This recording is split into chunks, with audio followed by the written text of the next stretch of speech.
चलो आज बात करेंगे किसकी? वित्तीय आपातकाल की। किसकी बात करेंगे? वित्तीय आपातकाल। कौन सा आपातकाल है? वित्तीय आपातकाल। इससे पहले हमने दो आपातकाल पढ़ ली। पहला कौन सा था? राष्ट्रीय आपातकाल। दूसरा कौन सा था?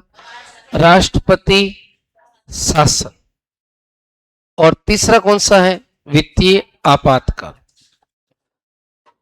अब जो राष्ट्रीय आपातकाल था वो आर्टिकल 352 में था। कौन से में था? हालांकि 352 में राष्ट्रीय आपातकाल शब्द नहीं है। कौन सा शब्द है? आपातकाल की उद्घोषणा, केवल ये शब्द। 356 में कौन सा है? 356 में है राष्ट्रपति शासन, ये शब्द नहीं है। कौन सा है? संवैधानिक तंत्र की विफलता, ये शब्द है। किसमें? 356। और 360 में है वित्तीय आपातकाल की उद्घोषणा। आर्टिकल कौन सा है? 360। अब आर्टिकल 360 के दो भाग। कितने भाग हैं? दो भाग। भाग एक के अंदर राष्ट्रपति क्या करेगा? भाग एक में राष्ट्रपति क्या करेगा? वित्तीय आपातकाल की उद्घोषणा करेगा। क्या करेगा? वित्तीय आपातकाल की उद्घोषणा करेगा। अब जब राष्ट्रपति उद्घोषणा करेगा तो ये उद्घोषणा कितने समय के लिए लागू होगी? 2 माह के लिए। इस उद्घोषणा की अवधि जो होगी वो कितनी होगी? उद्घोषणा की अवधि होगी आपके कितने माह? 2 माह। जबकि इससे पहले जब हमने राष्ट्रीय आपात और राष्ट्रपति शासन पढ़ा तो वहां अलग अलग अवधि थी। राष्ट्रीय आपात में कितनी थी? 1 माह। क्या संविधान लागू हुआ तब भी 1 माह थी? नहीं, उस समय कितनी थी? 2 माह। 1978 में घटाकर कितना किया? 1 माह। राष्ट्रपति शासन में ये कितनी है? 2 माह। और राष्ट्रीय वित्तीय आपातकाल में भी कितनी है? 2 माह। अब जब ये उद्घोषणा हो चुकी है तो फिर 360 का जो पार्ट सेकंड है इसके अंदर क्या होगा? इस उद्घोषणा का अनुमोदन क्या होगा? वित्तीय आपातकाल की उद्घोषणा का अनुमोदन कौन करेगी? संसद करेगी। संसद यानी राज्यसभा और कौन सी होगी? लोकसभा। राज्यसभा एवं लोकसभा के द्वारा इसका अनुमोदन किया जाएगा। अनुमोदन के लिए क्या दोनों सदनों की संयुक्त बैठक होगी? नहीं। संवैधानिक प्रावधान में आपातीय जो स्थितियां हैं उसमें ज्वाइंट बैठक नहीं होगी। यहां पर पृथक पृथक अनुमोदन होगा। और कौन से बहुमत से होगा? साधारण बहुमत से अनुमोदन किया जाएगा। कौन से बहुमत से होगा? जबकि 352 में अनुमोदन किससे करते हैं? विशेष बहुमत से। और 356 में कौन सा है? साधारण बहुमत। और 360 में कौन सा है? अब जब एक बार अनुमोदन हो गया, तीसरी बात लिखने की जरूरत नहीं, पॉइंट 3 मैं सीधा चलता हूं। जब एक बार अनुमोदन हो गया तो इसमें वृद्धि कितनी होगी? वृद्धि होगी आपकी कितनी? 6 माह की। कितनी होगी? और 6 माह की वृद्धि के आधार पर अंतिम जो समय होगा वो कितना होगा? अंतिम समय अनंत काल तक होगा। कहां तक होगा? अनंत काल तक होगा। कहां तक होगा? अनंत काल तक। यानी इसका कुल समय निश्चित नहीं है। क्या आर्टिकल 352 में राष्ट्रीय आपातकाल का कुछ समय निश्चित था क्या? था क्या? नहीं था। वहां भी क्या था? अनिश्चित, अनंत काल तक। लेकिन 356 में कितना था अधिकतम? सामान्य स्थिति में 1 वर्ष, विशेष परिस्थिति में कितना होगा? 3 वर्ष। और वित्तीय आपातकाल में अंतिम समय कितना है? अनंत काल तक है। कितना है? अनंत काल तक। अब अगली कंडीशन देखें, इसमें और क्या है। तो इस प्रकार से इसको बढ़ाया जा सकता है।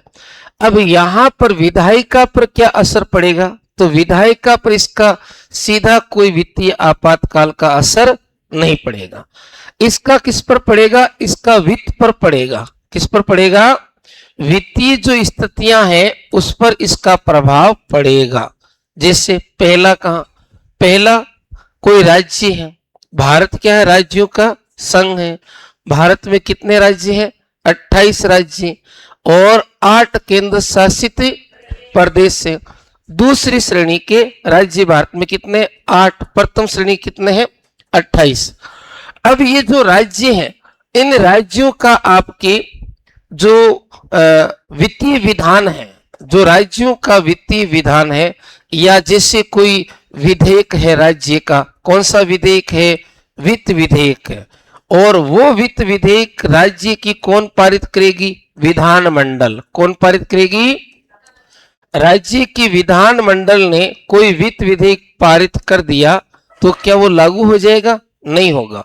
वित्तीय आपातकाल की स्थिति में कभी लागू नहीं होगा। ये लागू तब होगा जब इसका राष्ट्रपति क्या करेगा? अनुमोदन करेगा। राष्ट्रपति इसका क्या करेगा? अनुमोदन करेगा। ये आपको ध्यान रखना है। किसी भी राज्य का वित्त से संबंधित कोई भी विधेयक इस आपातकालीन स्थिति में पास किया जाता है तो वो राष्ट्रपति के विचारार्थ भेजा जाता है और राष्ट्रपति के अनुमोदन के बाद में ही वो क्या माना जाएगा? पास माना जाएगा। इसके अलावा जितने भी सरकारी कार्मिक हैं, जितने भी क्या हैं? सरकारी कार्मिक, उनके वेतन और भत्तों में क्या होगी? वेतन वे भत्तों में क्या होगी? कटौती होगी। वेतन एवं भत्तों में क्या होगी? कटौती होगी। वेतन एवं भत्तों में क्या होगी? कटौती होगी। इसके अलावा सुप्रीम कोर्ट और हाई कोर्ट के जो न्यायाधीश हैं, किसके न्यायाधीश हैं? सुप्रीम कोर्ट और हाई कोर्ट के न्यायाधीश। सुप्रीम कोर्ट के न्यायाधीश वे किसके हैं?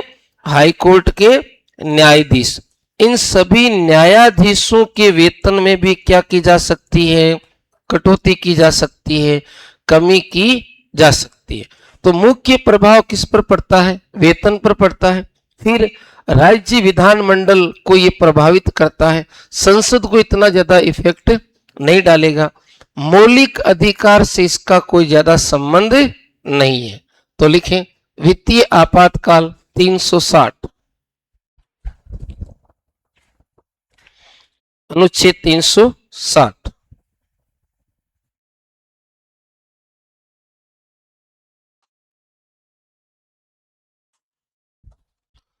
वित्तीय आपातकाल अनुच्छेद 360, अनुच्छेद 360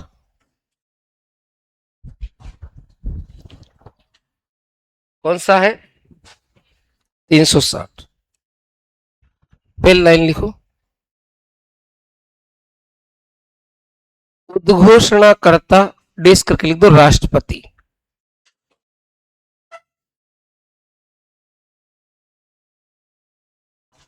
उद्घोषणा कौन करेगा इसकी?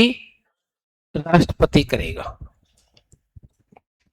उद्घोषणाकर्ता कौन है? राष्ट्रपति। वैसे उद्घोषणा तो तीनों में कौन करता है? राष्ट्रपति करता है। उद्घोषणाकर्ता लिख दो राष्ट्रपति। लिख दी पहली बात। सेकंड बात लिखो,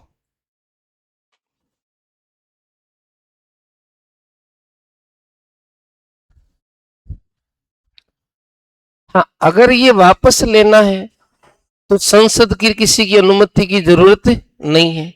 राष्ट्रपति एक पश्चातवर्ती उद्घोषणा करेगा और उसके द्वारा इसको क्या करेगा, वापस ले लेगा। कोई दिक्कत वाली बात ही नहीं। तो यहां पर दूसरी बात लिखें, यह उद्घोषणा 2 माह तक प्रभावी रहेगी।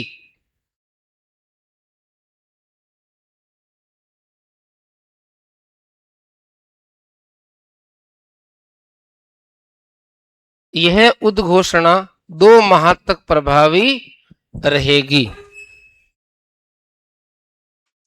लिख लिया? कितने माह तक? 2 माह तक प्रभावी रहेगी। अब अगर इसको आगे बढ़ाना तो क्या करना पड़ेगा, संसद के द्वारा अनुमोदन होना चाहिए। कौन से बहुमत से?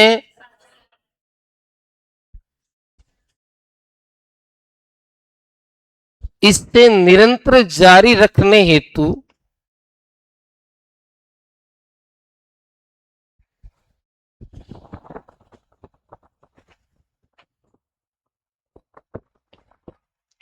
इसे निरंतर जारी रखने हेतु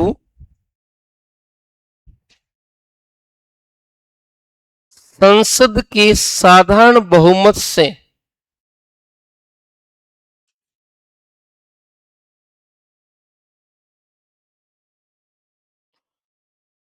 अनुमोदन अनिवार्य है।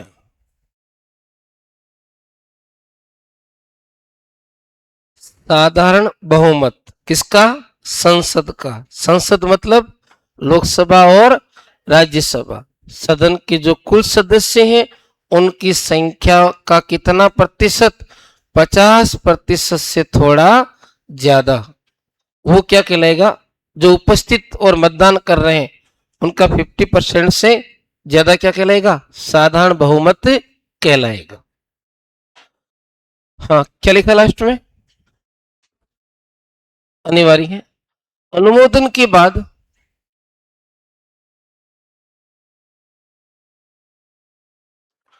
इसकी अवधि में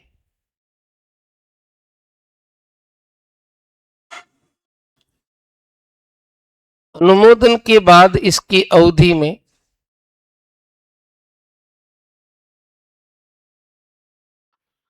6 माह की वृद्धि हो जाती है। कितनी हो जाती है? 6 माह की। अनुमोदन के बाद इसकी अवधि में 6 माह की वृद्धि हो जाती है और ऐसे इससे अनंत काल तक बढ़ाया जा सकता है। कितना बढ़ा सकते हैं? अनंत काल तक।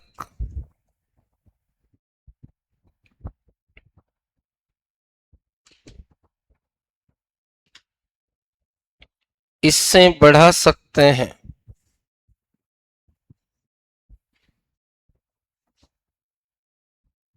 कितने काल तक? अनंत काल तक।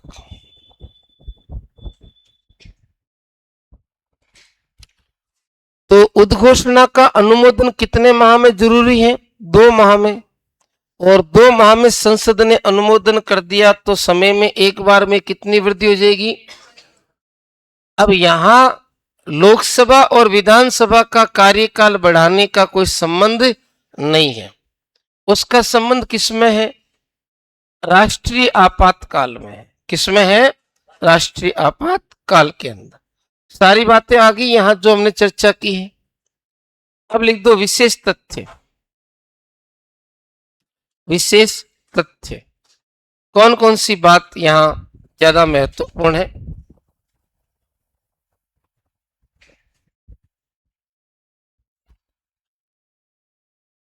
तो लिखो, कर्मचारियों यानी सरकारी कार्मिक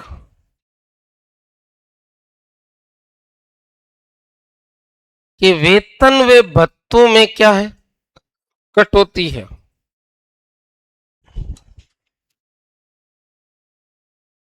सरकारी कार्मिकों के वेतन एवं भत्तों में क्या है? कटौती।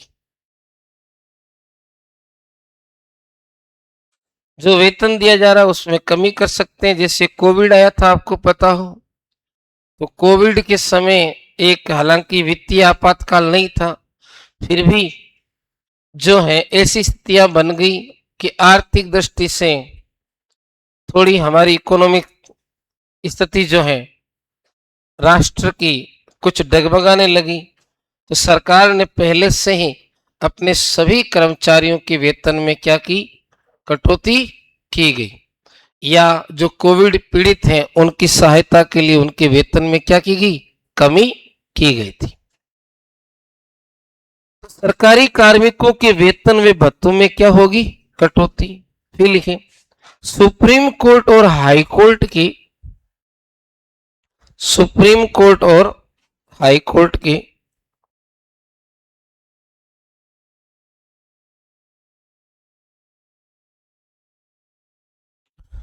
न्यायाधीशों के वेतन में, सुप्रीम कोर्ट और हाई कोर्ट के न्यायाधीशों के वेतन में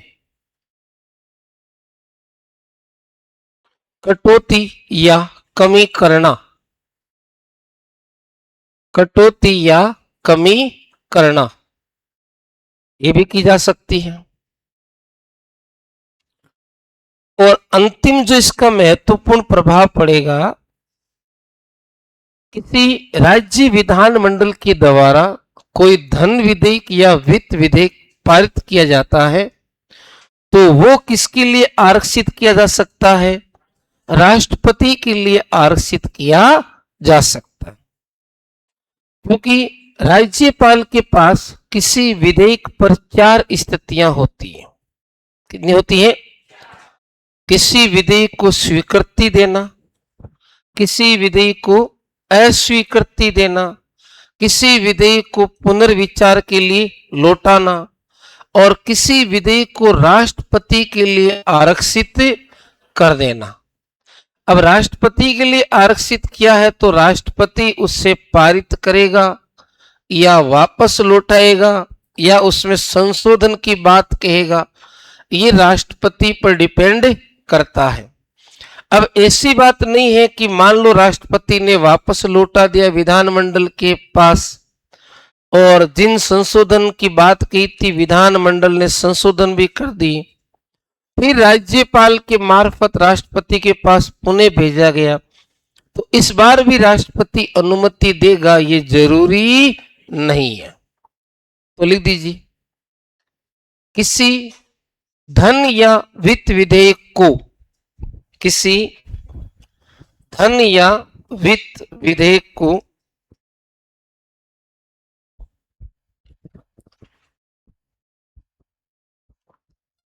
राज्य विधानमंडल के द्वारा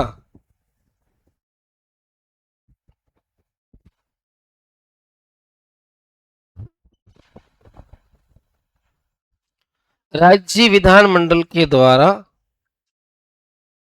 पारित करने के बाद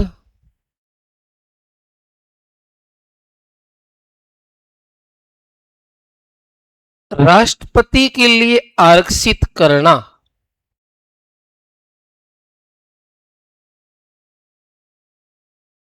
किसके लिए आरक्षित करना, राष्ट्रपति के लिए आरक्षित करना।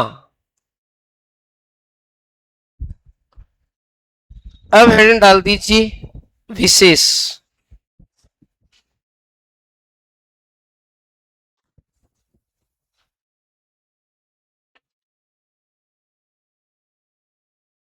तो भारतीय राष्ट्रपति का जो हमारा अध्याय है इसमें अंतिम हमारा जो बिंदु था वो था वित्तीय आपातकाल।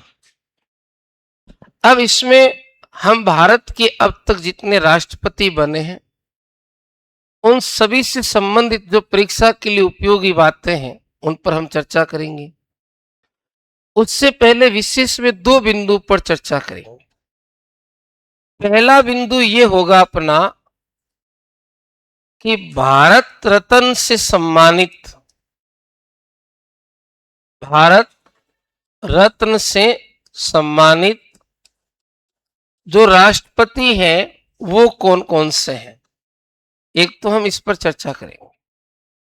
दूसरा, वह महिलाएं जिन्होंने अब तक राष्ट्रपति का चुनाव लड़ा है और उनमें से कितनी जीती है और कितनी हारी है। वैसे राष्ट्रपति चुनाव किसी पार्टी सिंबल का चुनाव नहीं होता, होता है क्या? नहीं होता है, नहीं। कोई भी, हमने कहा है, पढ़ा है पहले, आर्टिकल के अंदर भी ये बात आई थी कि राष्ट्रपति का चुनाव, उपराष्ट्रपति का चुनाव किसी सिंबल पर नहीं लड़ा जाता है। अगर सिंपल पर लड़ा जाता तो इंदिरा गांधी की सरकार के अंदर नीलम संजीव रेड्डी राष्ट्रपति चुनाव हारते क्या? नहीं हारते। ठीक है ना? सिंबल पर नहीं लड़ा, हाँ, वो समर्थन एक होता है, वो अलग बात है। ऐसा नहीं कि सिंबल पर चुनाव लड़ेंगे। अब भारत रत्न सम्मानित राष्ट्रपति की बात करते हैं तो सबसे पहले आता है नाम डॉक्टर सर्वपल्ली राधाकृष्णन। ये भारत के प्रथम राष्ट्रपति हैं जिन्हें भारत रत्न से सम्मानित किया था 1954 में। अब क्या 1954 में सर्वपल्ली राधाकृष्णन भारत के राष्ट्रपति थे? नहीं थे। 1950 से लगाकर 1962 तक राष्ट्रपति कौन रहे हैं? डॉक्टर राजेंद्र प्रसाद। ये तो राष्ट्रपति कब बने हैं? डॉक्टर राजेंद्र प्रसाद के बाद 1962 में। इसका मतलब ये हो गया कि डॉक्टर सर्वपल्ली राधाकृष्णन को राष्ट्रपति बनने से पूर्व ही भारत रत्न सम्मान मिल चुका था। दूसरे राष्ट्रपति हैं डॉक्टर राजेंद्र प्रसाद, उनको कब मिला? 1962 में। डॉक्टर राजेंद्र प्रसाद 1962। क्या हुआ? किसने? हाँ, अपने आप ही लेंगे तो और कौन देगा? 1962 में। तीसरा मिला है जाकिर हुसैन को 1963 में।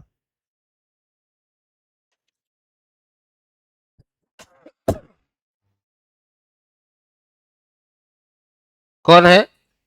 जाकिर हुसैन।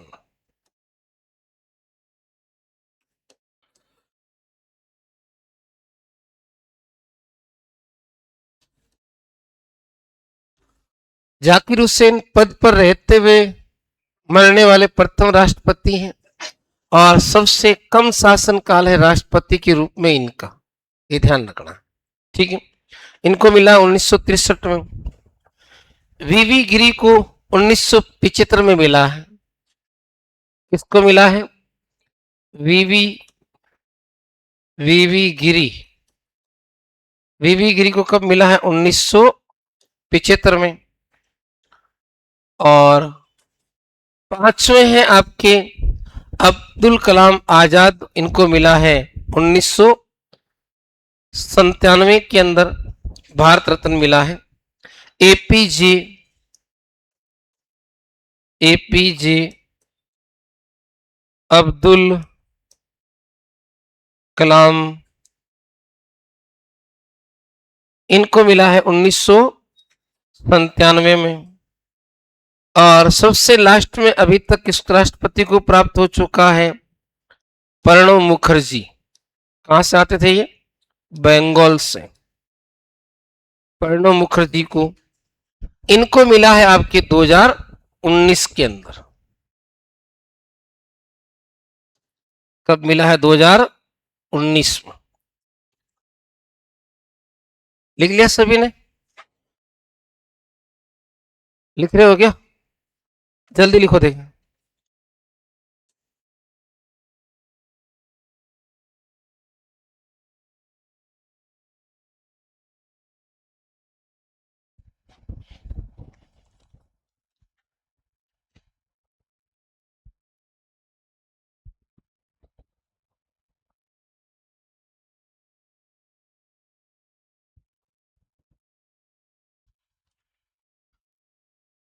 भारत रत्न से सम्मानित टोटल राष्ट्रपति कितने हैं? 6 हैं। पहले सर्वपल्ली राधाकृष्णन है 1954 में, फिर डॉक्टर राजेंद्र प्रसाद 1962 में, जाकिर हुसैन 1963 में, वीवी गिरी 1975 में, एपीजे अब्दुल कलाम 1997 में और प्रणब मुखर्जी 2019 में। 2019 में।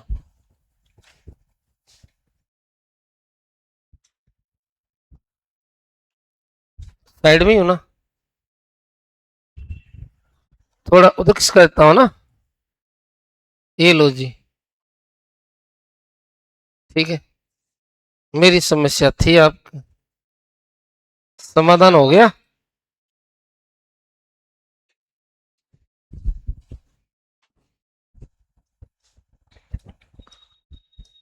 दूसरा पॉइंट है राष्ट्रपति चुनाव लड़ने वाली महिलाएं। राष्ट्रपति चुनाव लड़ने वाली महिलाएं।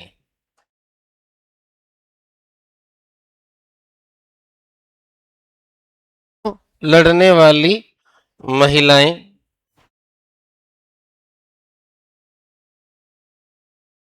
वो लिख दिया क्या उधर? पक्का? चलो अब जरा इसमें पहले सवाल की बात कर लेते हैं, आपने लिख दिया हो तो फिर मैं इस बिंदु पर आऊंगा कि इसमें सवाल किससे किससे पूछे जा सकते। पहले आपको 5-6 राष्ट्रपति देखकर ये पूछा जा सकता है कि किन किन को जो है आपके राष्ट्रपति जो है उनको भारत रत्न पुरस्कार मिल चुका है। तो राधाकृष्णन, राजेंद्र प्रसाद, जाकिर हुसैन, वीवी गिरी और अब्दुल कलाम और प्रणब मुखर्जी। ये नाम मोटा मोटी याद रह जाएंगे, कोई दिक्कत वाली बात नहीं है। कई बार क्या होता है कि थोड़ा सा अगले स्टेप में एग्जामिनर चला जाए तो यहां ये पूछ सकता है कि सर्वपल्ली राधाकृष्णन को कब दिया था? 1954 में। राजेंद्र प्रसाद को कब दिया था? 62 में। जाकिर हुसैन को 63 में। यानी 62 और 63 में लगातार मिले, पहले राजेंद्र प्रसाद को और फिर किसको? जाकिर हुसैन को। फिर वीवी गिरी को 75 में, कलाम को कब मिला है? 1997 में। प्रणब मुखर्जी को कब मिला है? 2019 में। तो कई बार ऐसा भी होता है कि एक तरफ आपको राष्ट्रपति की सूची देंगे और एक तरफ देंगे कि इनको भारत रत्न पुरस्कार किस वर्ष मिला था, मैच कीजिए। ये हो गया आपके सवाल की दूसरी टाइप। अब इनमें से 2-3 राष्ट्रपति ऐसे भी हैं जिनको राष्ट्रपति बनने से पहले भारत रत्न पुरस्कार मिल चुका था, जैसे सर्वपल्ली राधाकृष्णन है, जाकिर हुसैन है और एक आपके कलाम है। एक मिनट,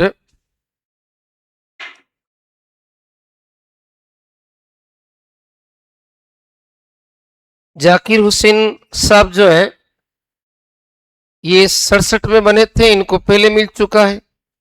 और जो कलाम साहब है वो 2002 में बने थे, इनको पहले मिल चुका है। 3 ऐसे राष्ट्रपति हैं जिनको पहले ये मिल चुका है राष्ट्रपति बनने से पहले भारत रत्न, सर्वपल्ली राधाकृष्णन, जाकिर हुसैन और कौन? कलाम। अभी इनकी आगे पूरी समरी पढ़ेंगे। तो 3 ऐसे हैं जिनको राष्ट्रपति बनने से पहले भारत रत्न मिल चुका है और 3 को क्या मिला है? बाद में। एक ये टाइप हो सकती है, तो ये होगी टाइप नंबर 3। अब एक टाइप और भी बन सकती है, बनाने वाला अगर एग्जामिनर हो तो बना सकता। कैसे? वो कहीं से भी कुछ एक आधार बेस जो है आधार वर्ष रख देगा। जैसे फॉर एग्जाम्पल हम यहां से एक आधार बेस ले लेते हैं 1960। क्या ले लेते हैं? 1960।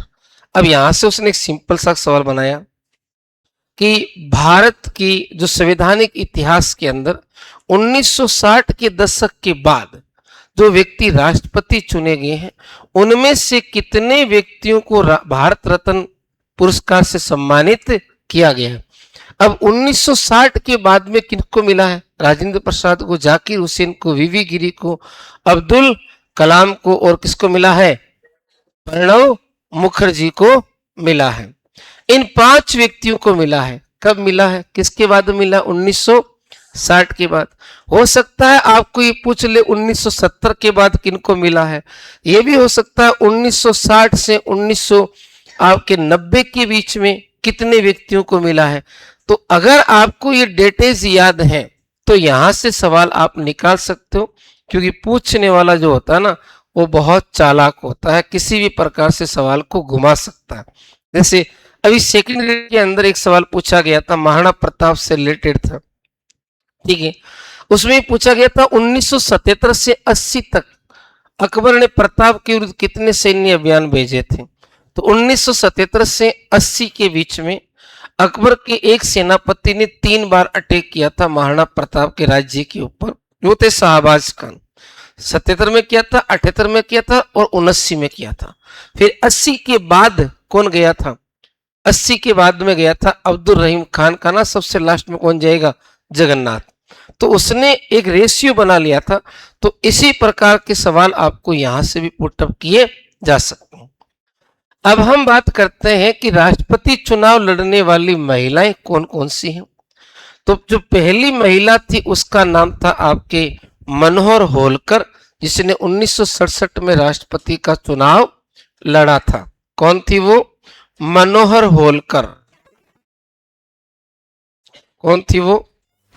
मनोहर होलकर। कब लड़ा था? 1967 में।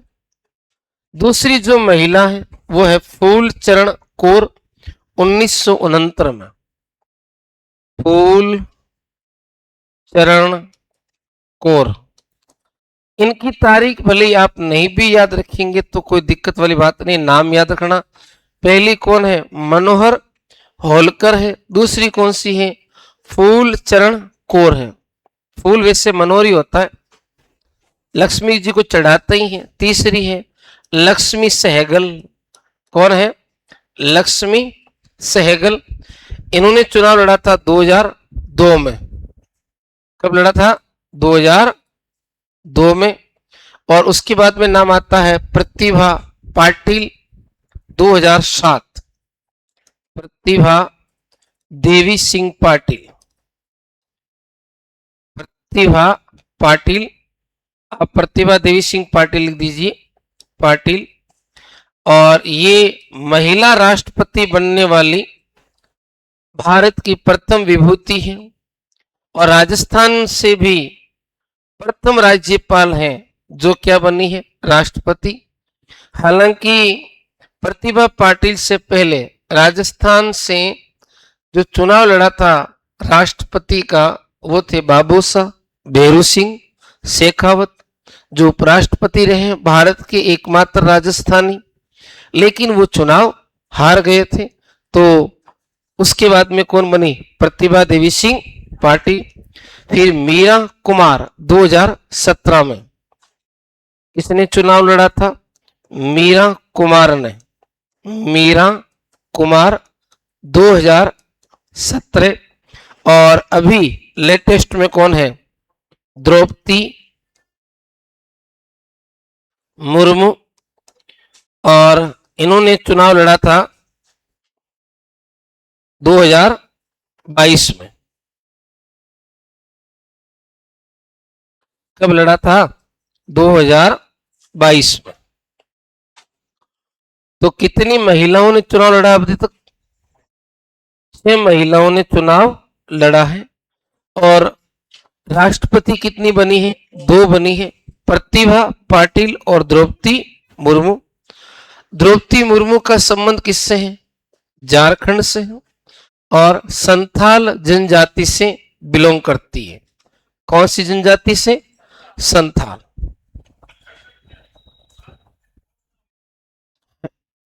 क्या कह रहे हो? हाँ हाँ हाँ हाँ। देखो 67 में जब चुनाव लड़ा था तो जाकिर हुसैन राष्ट्रपति बने थे और जाकिर हुसैन की 1.5 पौने 2 साल के अंदर क्या हो जाती है? डेथ हो जाती है। तो फिर वापस चुनाव होता है। तो जाकिर हुसैन जब 67 में चुनाव लड़े थे तो मनोहर होलकर ने भी चुनाव लड़ा था, और उनकी जब डेथ हो जाती है तो यहां पर चुनाव कौन लड़ने के लिए आती है? फूलचरण कौर। ठीक है ना, ये थोड़ा ध्यान रखना। तो ये था हमारा राष्ट्रपति शासन और राष्ट्रपति से संबंधित वित्तीय आपातकाल और उससे संबंधित जो महत्वपूर्ण बातें थी। ठीक है।